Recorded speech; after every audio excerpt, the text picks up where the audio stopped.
Koti Sangi is one of the busiest food markets in Western Kabul. The produce comes fresh from farms outside the city. Prices are cheap. For 3 years, Riazullah has been here with his wheelbarrow. He's a Karachiwan, men who for a small fee transport shoppers' groceries. Yet for the last few months, his wheelbarrow has been mostly empty. He says shoppers can't afford his services. There is no business, he tells this man. We just roam around. He approaches women, hopeful they may need help. Auntie, do you need a wheelbarrow, he asks, but they walk away or ignore him. He is 5 hours into his workday and has earned only 20 cents.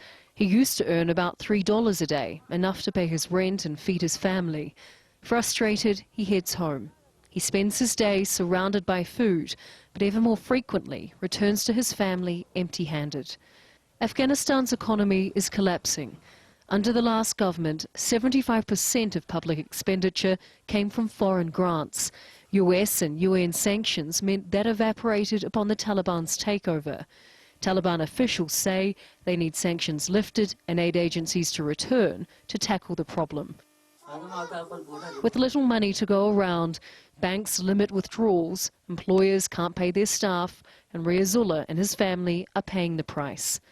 Today they had green tea for breakfast, lunch is dal and bread. They will ration the leftovers for dinner. I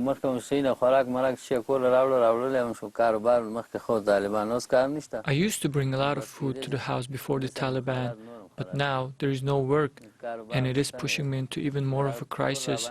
I'm due to pay $22 for rent, but I still owe for last month, and the children's health is getting weaker day by day.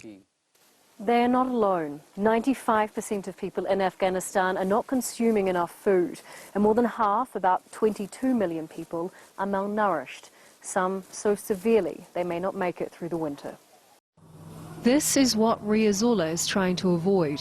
Al Jazeera has visited multiple hospitals in recent months, the wards swelling with more children being treated for malnutrition. Aid agencies say it's the worst food crisis in Afghanistan since records began. They say children are already starving to death. Riazullah doesn't know what to do. He says the pressure is immense. The days are getting shorter and he wonders if he and his wheelbarrow will bring home just enough for his young family to last the winter. Charlotte Ballas,